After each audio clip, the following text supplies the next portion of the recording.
ಹಬಕುಕ 3ನೇ ಅಧ್ಯಾಯ 19ನೇ ವಚನದಲ್ಲಿ ವಾಕ್ಯವು ಈ ರೀತಿಯಾಗಿ ಬರೆಯಲ್ಪಟ್ಟಿದೆ. ಕರ್ತನಾದ ಯೆಹೋವನೇ ನನ್ನ ಬಲ ಎಂದು ವಚನವು ಬರೆಯಲ್ಪಟ್ಟಿದೆ. ಅಂದರೆ ಪ್ರೀತಿಯುಳ್ಳ ದೇವಜನರೇ, ಕರ್ತನಾಗಿರುವಂತಹ ಯೆಹೋವನು ನಮಗೆ ಏನಾಗಿರುವವನಾಗಿದ್ದಾನೆ ಅಂದರೆ ಬಲವನ್ನ ಕೊಡುವಂತಹ ದೇವರಾಗಿದ್ದಾರೆ, ನಮ್ಮನ್ನ ಬಲಪಡಿಸುವವರಾಗಿದ್ದಾರೆ. ನಾವು ಬಲಹೀನರಾಗಿ ನಡೆದು ಹೋಗುವಾಗ ಕರ್ತನು ನಮ್ಮನ್ನ ಬಲಪಡಿಸುವವನಾಗಿದ್ದಾನೆ. ನಾವು ಅನೇಕ ಸರ್ತಿ ಕುಗ್ಗಿ ಹೋಗಿರುವಂತಹ ಸಮಯಗಳಲ್ಲಿ ನಾವು ಮನುಷ್ಯರನ್ನ ನೋಡಿ ಹೋಗುತ್ತೇವೆ, ನಮ್ಮಲ್ಲಿರುವಂತಹ ಹಣಕಾಸುಗಳನ್ನ ನೋಡಿ ಹೋಗುತ್ತೇವೆ, ಯಾಕೆಂದ್ರೆ ನಮ್ಮನ್ನ ಬಲಪಡಿಸ್ತಾರೇನೋ ಅಂತ. ಆದರೆ ಮನುಷ್ಯರು ನಮ್ಮನ್ನ ಏನ್ ಮಾಡ್ಲಿಕ್ಕೆ ಸಾಧ್ಯವಿಲ್ಲ, ಬಲಪಡಿಸ್ಲಿಕ್ಕೆ ಸಾಧ್ಯವಿಲ್ಲ. ಅವ್ರು ನಮ್ಮನ್ನ ಇನ್ನೂ ಬಲಹೀನರನ್ನಾಗಿ ಮಾಡುವವರಾಗಿದ್ದಾರೆ.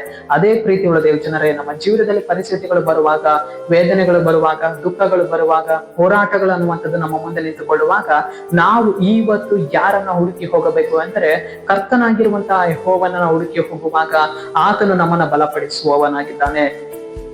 ನಮ್ಮ ಜೀವಿತದಲ್ಲಿರುವಂತಹ ಬಲಹೀನತೆಗಳನ್ನು ನೀಗಿಸಿ, ನಮ್ಮ ಜೀವಿತದಲ್ಲಿರುವಂತಹ ಕೊರತೆಗಳನ್ನು ನೀಗಿಸಿ, ನಮ್ಮ ಜೀವಿತದಲ್ಲಿರುವ ರೋಗಗಳನ್ನು ತೆಗೆದುಹಾಕಿ ಆತನು ನಮ್ಮನ್ನ ಬಲಪಡಿಸುವವನಾಗಿದ್ದಾನೆ.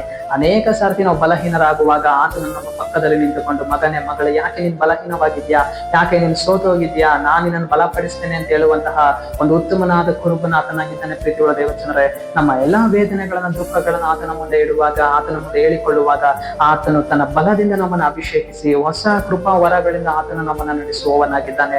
ಯಾಕೆಂದರೆ ಆತನ ಬಲವು ಪೂರ್ಣ ಸಾರ್ಥಕವಾಗಿ ನಮ್ಮನ್ನ ನಡೆಸುವಂತದ್ದಾಗಿದೆ, ಪೂರ್ಣ ಸಾಮರ್ಥ್ಯದಿಂದ ನಮ್ಮನ್ನ ನಡೆಸುವಂತದ್ದಾಗಿದೆ. ಬಲಹೀನತೆಯಲ್ಲಿ ಆತನ ಬಲವು ನಮ್ಮನ್ನ ಬಲಪಡಿಸುವಂತದ್ದಾಗಿದೆ. ಸರಿ, ನಾವು ಪ್ರಾರ್ಥಿಸಿಕೊಳ್ಳೋಣ. ಅಪ್ಪ ಕರ್ತನೆ, ನಿನಗೆ ಸ್ತೋತ್ರ ಸ್ವಾಮಿ.